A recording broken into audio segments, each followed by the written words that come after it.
how do location independent entrepreneurs get around in Thailand? Scooters.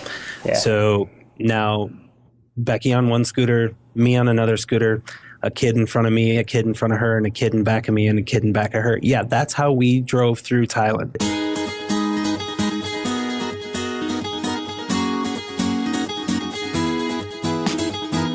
Hey everybody, welcome to the Abroaders Travel Podcast, your weekly meetup with thousands of entrepreneurs, hustlers, creators, nomads, ninjas, wanderers, and world changers, all seeking to build the skills and connections to live a life without borders. If you want to learn more about what we do or download our entire podcast archive, check out the website, abroaders.com. Happy Wednesday morning and welcome to another episode of the Abroaders Podcast. I'm Erik, and today I am here with my co-host AJ Dunn, who has been absent for a couple of weeks. Really excited to have him back on the show. Today we're going to share some tips for finding discount travel on the discount airlines in Europe, and then we're going to jump to a really cool interview that I recently recorded with Paul and Becky Kortman, who have been traveling the world with 4 very young kids, all of them under 8 years old. And so we're going to jump into some of the details and logistics that are required to make that kind of thing happen and talk a little bit about the value of travel at a young age. So I'm really excited to share that interview with you. But first, let's catch up a little bit, AJ. It's great to have you back. Oh man, it feels great to be back. Also very, very excited to get to Brazil. Heading to Brazil on Sunday, the 25th. Super excited. Erik did a nice job lining up an apartment. We've got some good accommodations, going to get a lot of work done. And it's just Brazil. Carnival, obviously coming up. That is something that Erik and I would never, ever miss. And Detroit is really cold right now. And as much as I love it, I am ready to get the hell out and get some warm weather, man. Yeah, excited to have you down here. So we've got a couple of weeks before Carnival gets started here in Salvador. And I know that, at least a few listeners have emailed us about getting down to Brazil. One of the things that's really interesting, usually for big events like the World Cup, the Olympics, Carnival, things like that, it's often very difficult to find award tickets. And if you're still looking for a last minute trip, we are still finding a pretty decent amount of award availability, especially to the big hubs like Rio and Sao Paulo. So we booked a couple of tickets last week. I talked about a little bit on the show for customers. And if you're trying to make it down for Rio or Sao Paulo or even Salvador, definitely let us know and check out using those miles because you can save a huge amount of money off of paying full price for them. Oh man, speaking of, I forgot to even bring this up to you. So Scott, Erik and I have a friend, Scott, who is just getting set up a travel hack and doesn't have enough miles to start using them for flights yet. But here's an interesting hack with South America and Brazil. Flights are really expensive. He wants to be flexible and do a couple one ways, which can be pretty pricey. One-way tickets are looking like $1,000 each way.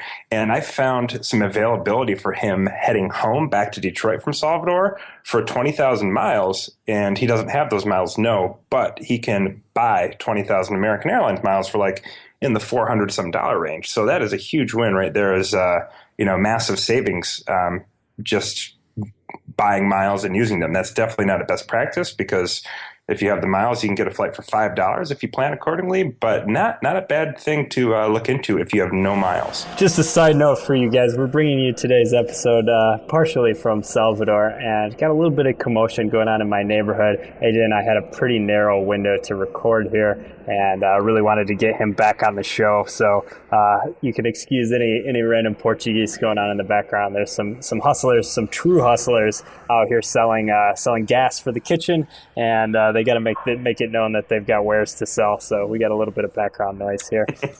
One other thing to mention on the buying miles, American does limit how many miles you can purchase per year for an account. I'm actually not sure off the top of my head what that is, but you want to just make sure that you can get enough miles to complete your whole itinerary, especially if you're piecing together 2 one-ways. You want to make sure you don't buy the one-way ticket that you can't get back from because you're not able to buy enough miles to make it happen. But there's definitely some ways around that. You can use a friend's account if they're willing to let you buy miles for their account. And yeah, like you said, AJ, it's a huge benefit if you are looking at paying cash for a ticket and buying those miles is cheaper, even though, conceivably you could do much better by signing up for a credit card. Sometimes you don't have enough time for that. And especially, the Citibank cards right now, the minimum spend, the best case scenario is about $3,000. And you have to hit that spend first, then you have to pay your bill, and then you got to wait a couple of weeks at the minimum, but it can take as many as 4 or 6 for those points to post. So if you're looking to travel soon, buying miles, generally those points are going to post instantly or within a few hours. Yeah, man, good stuff. All right, well, let's jump into some stuff on Europe. You got some great resources for everybody today, and I'm also really curious to hear about this as well.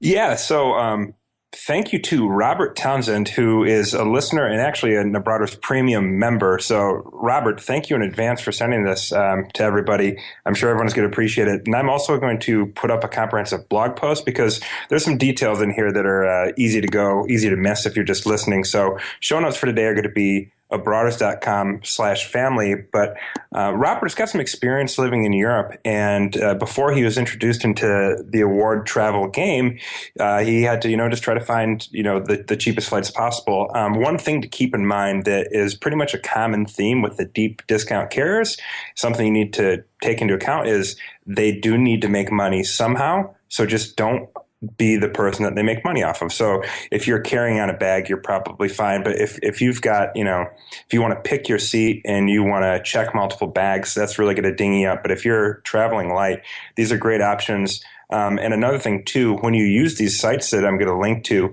make sure that you look at the details, even as far as which airport it is. So, for example, a great example Robert gives is Frankfurt in Germany, their secondary airport. It says Frankfurt, it's Frankfurt Hahn, but it's nowhere near to the actual Frankfurt airport, and it's not really that close.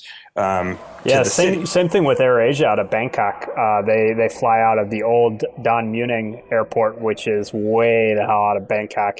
And, it's not a big deal there because the cabs are so cheap that, still you can get pretty much anywhere downtown for $10. But it's important to know, especially if you're trying to connect, you're not necessarily flying into the main international airport when you're using one of those discount carriers. The other thing about the checked bags thing, and that's a really good point. Obviously, we advocate traveling light. It makes it much easier to get around when you get there. But if you have a situation where you're going to have to check a bag, do it online beforehand, because where they really gouge you is if you don't buy it, you're going to pay 2 or 3 times as much. So it might be $25 or something kind of reasonable online if you do it when you purchase your ticket. But if you try and do it at the airport, it could be as much as $100. So make sure you take advantage of that if you're going to have to check the bag anyways. And take a look at the weight limits, because even things like carry-ons, they tend to nickel and dime you. If your bag's too heavy, they'll make you check it at the last minute, and you can get exposed to those really expensive fees.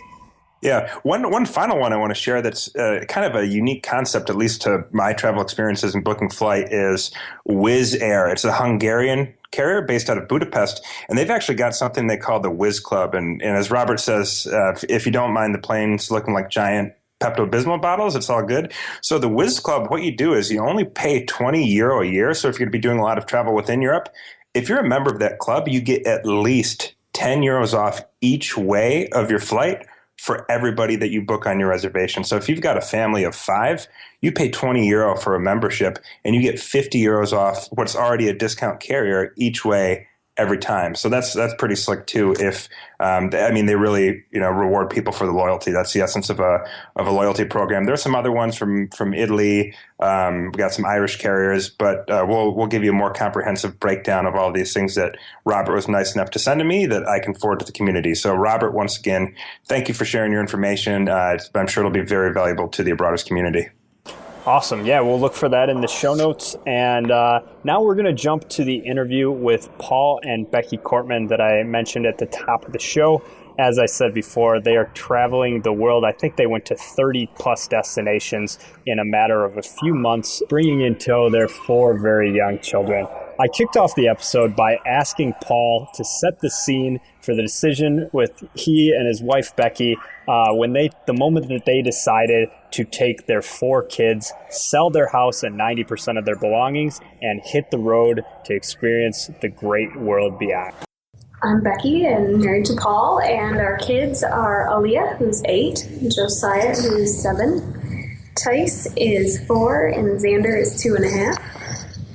And we began, basically we were location independent, being that Paul owned his own business. He had quit his job working for a marketing agency and ran his own business. And we were just living in one place. I homeschooled the kids.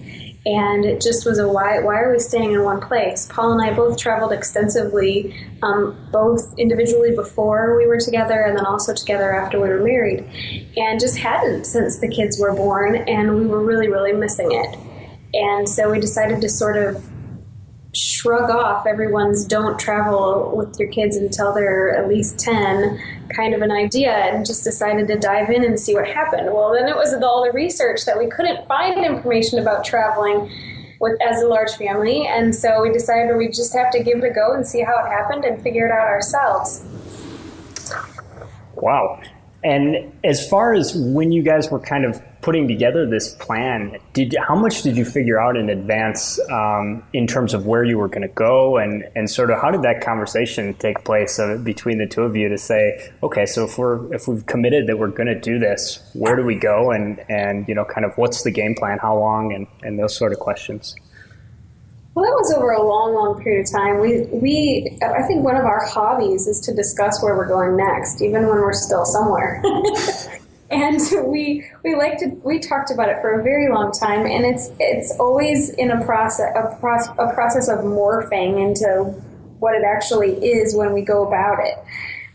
So I don't know how many countries we started out with at the very beginning, but as we did more research, we sort of narrowed it down and decided exactly where we wanted to be. And then when we set out on a trip like we did this last one, we don't plan the entire trip, and then as we travel, we decide, do we really want to go to that next place we had planned, or do we want to change it? And we leave it sort of open-ended like that so that we can be really flexible in how long do we want to be somewhere? Is it really, really we love it there and we want to stay longer, or it just isn't jiving with us, so we decide to move on. Do the kids love it? There's not enough for the kids to do, and so we just take all these factors into consideration, cost of living and all this, and just decide how quickly we want to move on to a different place. That's very cool. I feel like for a lot of people, that idea is sort of scary, to not have sort of a set plan and to not really know necessarily what's going to be next.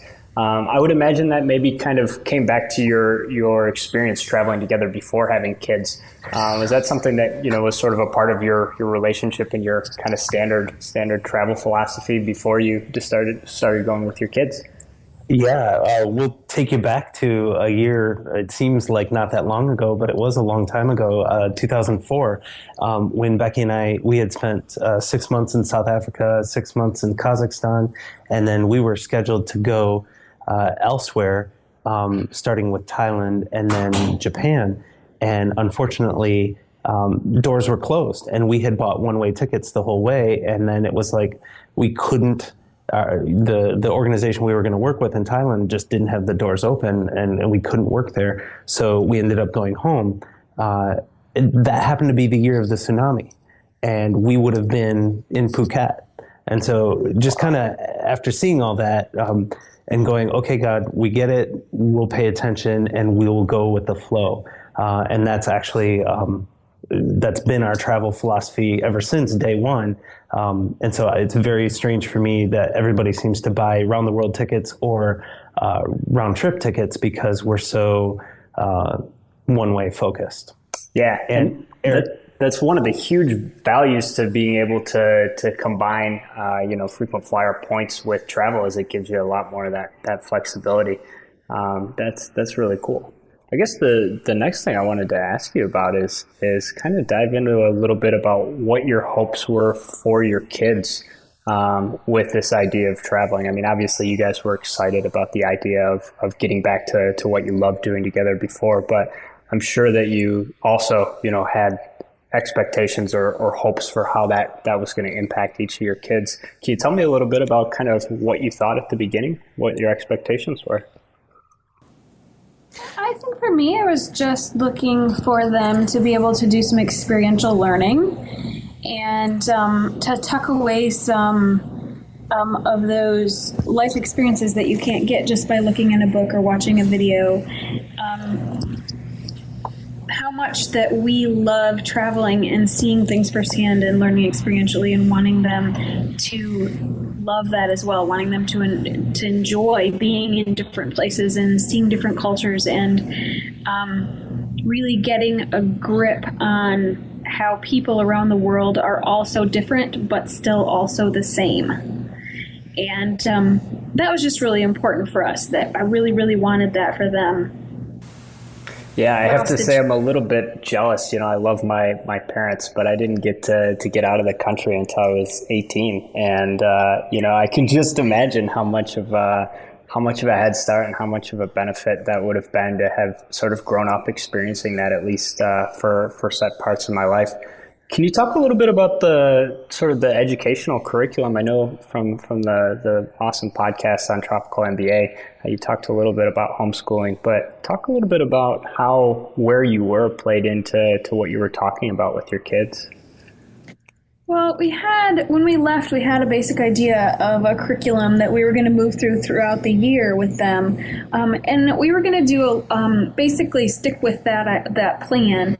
And then as things came up in their life and their experience where we were going to spend time diving into those things. So as transportation was something exciting for them in Davao in the Philippines, then, we'd talk about all the different kinds of transportation that were available here and how that's different in other countries and what kind of transportation is available and in all the places in the world, and kind of just made it something that if they were excited about something, then let's study that, because kids remember so much more if they're passionate about it than if you're trying to get them to learn something they don't want to learn about.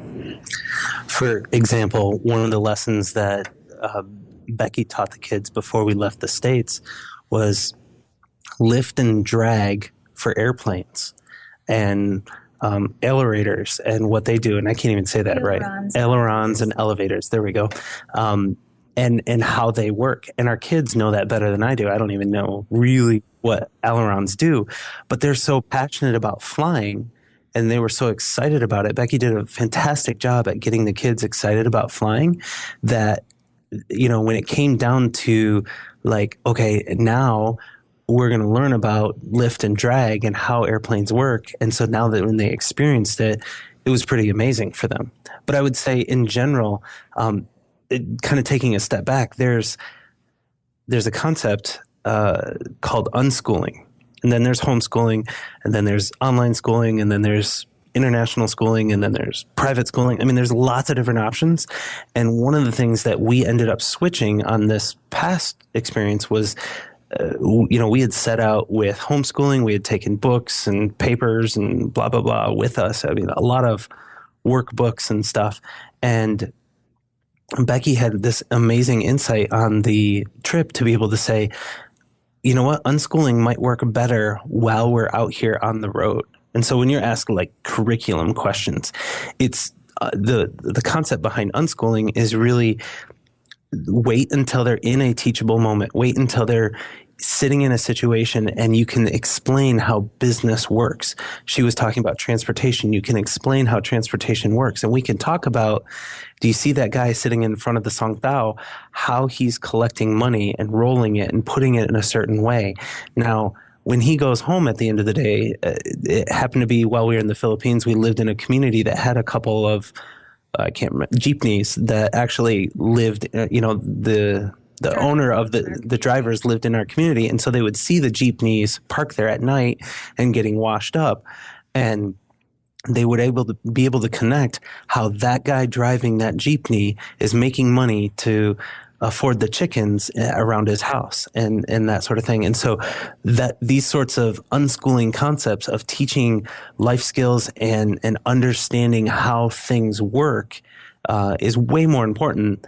I mean, you got to have your classical things like reading, writing, and basic math, but the unschooling approach is let's take what we have around them, what they're inquisitive with, like Becky said, what they're passionate about, and use that to our advantage and be ready at any moment to be able to teach them something. A couple of other examples of that is one day it was exceptionally humid in the Philippines, and our daughter was asking about why does it have to be like that, and so Paul was able to take that moment, since she's asking, to teach her about humidity and the water cycle and how all of that occurs. And then my boys are in the driveway and they each have a little pile of stones and they're playing with each other, and Mama, we need an easier way to count these stones so that we know that we each have the same number. We keep losing the number we're on because there's too many. So I'm able to go, okay, well, if you take 2 and 2 and 2 in pairs, and then suddenly I'm teaching them multiplication and they're only in first grade, but they get it because they wanted to know. And so it's just little things like that you have to be attentive and keyed in on what they're interested in and what questions they have, and using that to your advantage as a teacher. That's really cool. And I mean, imagine the difference in impact as far as retention. You know, when your experience of learning multiplication or learning about the water cycle is set in that kind of background where, first of all, you brought it up, you know, as a kid were interested or curious, to be able to sort of nurture that curiosity instead of ramming it down somebody's throat of like, yeah, today we're going to learn about this and who cares if you're interested in it or not. That definitely can make, you know, I mean, I can't remember anything about how I came to learn the math and the basic stuff, except that I hated it when I was little. And that's such a cooler setting. I think that's got to be attractive to a lot of families that really care about the quality of education for their kids. Yeah, and I think the basic fundamental thing that we need to remember is harken back to when we were in school and how many productive moments did you actually have in school? How often were you really learning versus how often were you sitting there writing notes to the cute girl in class or whatever? I mean, not that I did that or anything, but what, yeah, I did have classes with my wife. So that productivity time, what if we could boil that down and just say, okay, today you're only going to have 10 or 20 minutes of productive learning for this child. Where they're fully engaged. And be attentive, be aware of that, and be ready to capture that when it comes. It's a much different perspective on school, and that's what enables location independence when it comes to kids. Very cool. I'm curious a little bit about how other people received you, showing up at each of your destinations with the whole family together. Can you share some observations about how different cultures or different places you went received you with the little kids? Big eyes. Yeah. That was most often the response of like, whoa. But one of the other things is they would bring, okay, so like some of our Airbnb hosts would offer to pick us up at the airport. And they knew that it was a couple with 4 kids. Sometimes they knew what ages our kids were. Sometimes they just didn't pay attention to the profile picture. And so they had no idea and thought we were bringing 4 teenagers. So they would bring like almost a bus to pick us up. 15-passenger van. Like these huge vehicles, and we're like, whoa, that's big even by U.S. standards. What in the world? And then they would be like, okay, where's your bags? And we'd have these 2 duffel bags, and they'd be like, that's it? I thought you had kids. We do. So part of it is we're not we're not normal by any stretch of the imagination, but we're not normal American vacationers. And we travel with less because we wanted to be flexible and move around. And so, but then also, like, yeah, people were surprised initially. And that I would say that a lot of them had a lot of fun. We talk about our kids break down barriers just by showing up. They're so innocent. They love everybody. They want to get to know them. They'll hug you within seconds. Oh, you're driving us to our place. Sweet. You're my best friend. And, they try to make friends with every Songtao driver, even though they don't speak a lick of English. So, and the kids don't speak a lick of Thai, but they're able to cross that communication gap and get laughs, get smiles, and just be endearing to these people. So, if I could make any recommendation to anybody traveling is take kids with you, because you've met grumpy custom border crossing guards. We met this guy who actually suggested that we take a gun with us. I mean, it was like the weirdest thing in the world, but he's a border crossing guard. And he said, 1 daughter, 3 sons? We said, yes. He said, looks like you need to buy a gun.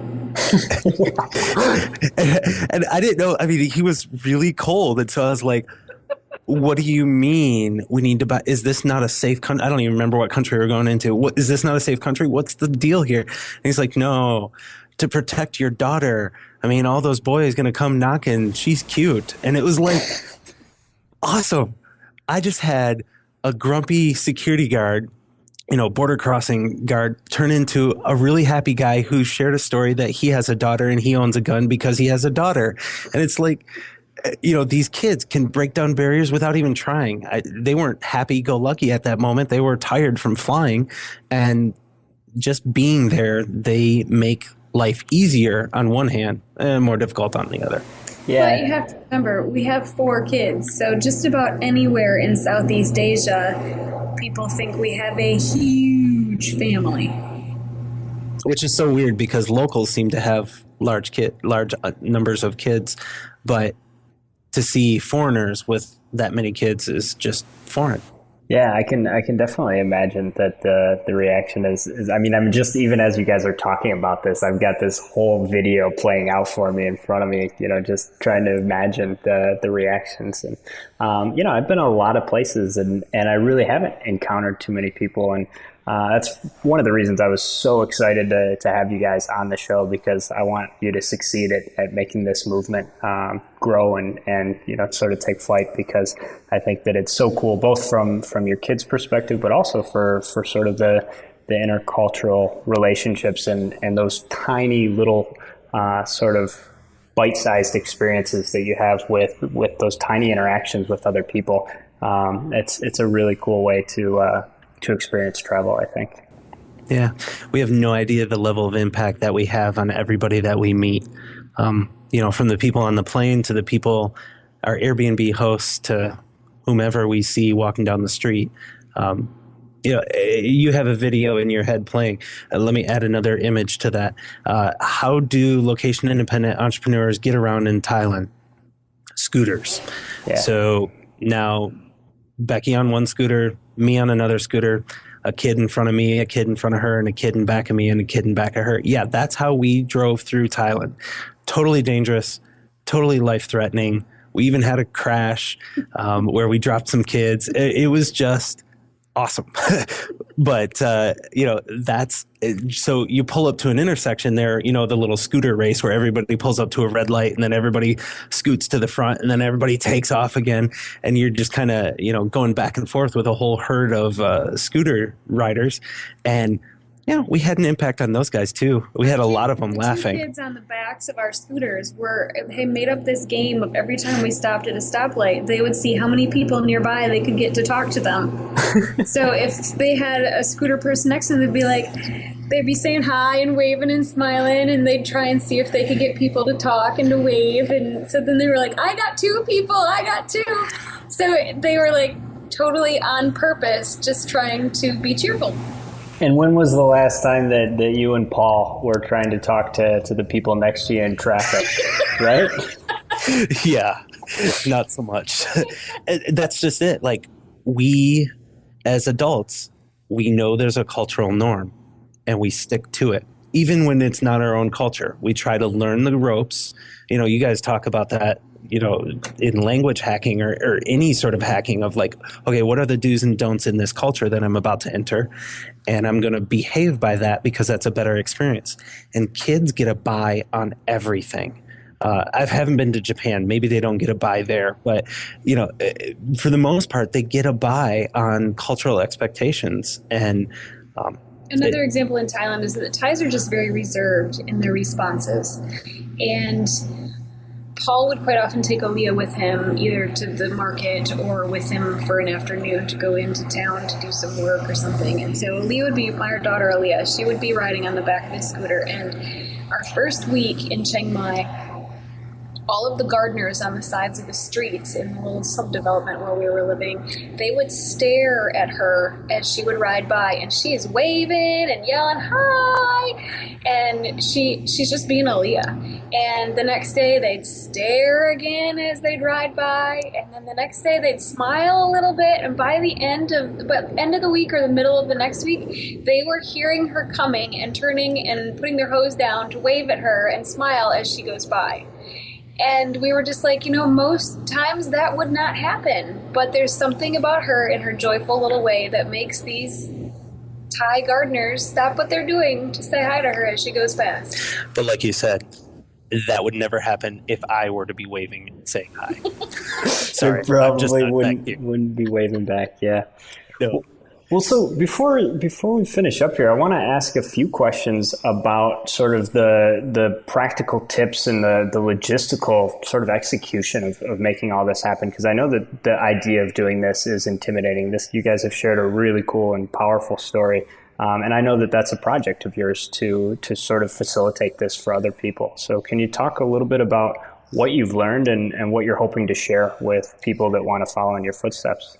Yeah, we met with a little bit of resistance when we decided to do this. When we decided to sell our house, sell 90% of what we own, and leave, there was the resistance of our home community of like, whoa, that's weird. I don't know what that's all about. I don't understand. And we had communities and we had resources for individuals who are doing this, but we never really had anything that was somebody who's done it before as a family with kids for a lifestyle. Like we've seen, they take a year off and they do a around the world trip and all this. And we see some travel bloggers who have kids and that sort of thing, but nobody who's out there saying, you can do this and this is how. And that's just become a passion of ours of saying, hey, you know what? We've done it. And we want to help others do it. And there's various ways in which we can help. And one of them is we put together a community called Nomad Together. And you can check it out at nomadtogether.com, where what we do is we offer, like you were saying, practical tips and advice.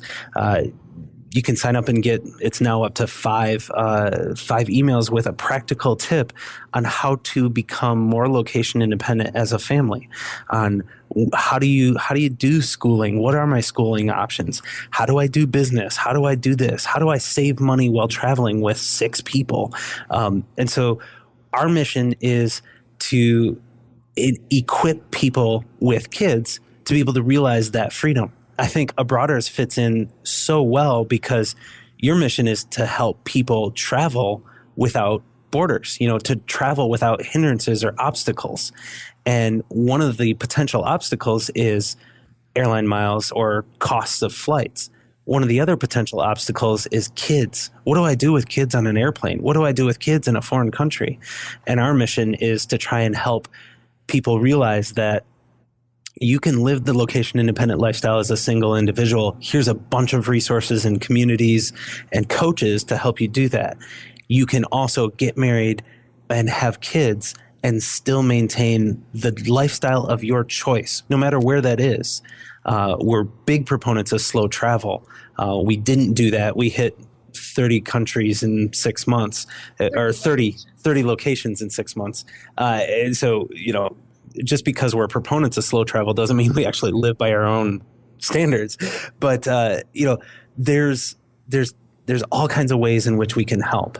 One of the ways that we're going to help is advisors. And I think Becky's going to talk a little more about that. I think I mentioned it before, regional advisors that are going to be the boots on the ground people, that if someone has a question about, talk to me about raising kids in Uganda, then there's somebody who's lived there and has raised kids there that can answer those kinds of questions. And talk to me about traveling in and out of Qatar. What does that look like with kids? And somebody that's been there and done that. So we're excited to have those people on board so that not only are there people like Paul and I who have the experience of having done this with a family, but also people that have been to those specific places that can help with questions or problems. Sounds really cool. Well, I'm definitely really excited to share that with our audience, and I really hope that people that have heard this story and are inspired by it will start taking steps and get ready to have this type of experience with their whole family. Because I can certainly tell you that I would have benefited a ton from having an experience to travel earlier in life, and I certainly hope that we can get more little kids like yours out there, because those are the folks that are going to really change the world. Yeah, if I can just make one more pitch, Absolutely. or talk one more thing about that. Kids that grow up in a culture that's not their home culture are referred to as third culture kids. And these kids have a different level of experience and stress, because there's different stresses with living outside of your home culture. However, these kids are significantly far advanced for their age. They're well more rounded. There's been all kinds of studies and research done on third culture kids, TCKs, and how they are just a much better contributing member to society. So it's not a question of, oh, I want to travel the world, but then I'm, sacrificing my kids and their stability. No, view it a different way. I want to travel the world because it will be better for my kids. Erik, you had mentioned that you hadn't left the States and traveled international until you were 18. I started when I was 13. Becky was sometime around 18-ish. I was 13-ish. Oh, there we go. And we both feel that even at 13, it was too late in our lives. I still remember my first trip was without my parents internationally at 13, and that was significantly life-changing. That sort of impact you can have today on your kids, and we want to help you do that. Sounds really cool. Okay, so the website one more time, and also how people can reach out. Do you guys have email or contact on there as well if people have specific questions? Yeah. So real simple. It's paul@nomadtogether.com or becky@nomadtogether.com. If you want to hit both of us, you can do hello@nomadtogether.com. But it's the words nomad and together.com. You can go there, and right now it's just signing up for an email, and which we're able to help you guys in whatever stage you're in take the next step. And that's probably the biggest thing right now, is that we're really focused on where you're at and helping you make that next step. That sounds really awesome. All right. Well, thank you guys both so much for spending some time with me and sharing this story. And we'll have links up in the show notes as well, directly to their website, nomadtogether.com. Thank you guys. Thanks, Erik. And with today's International Jam of the Week, we have a Philadelphia electronic pop duo. The name is Marion Hill, and the track we are playing is One Time. Safe travels. You like the hit and run. You say it's all for fun. You think that I'm the one for you. Hey, brothers, don't be shy. Hop over to the website and join our email list for exclusive travel hacking content. If you like what we're up to, the best way you can support the show is by leaving us a 5-star review on iTunes.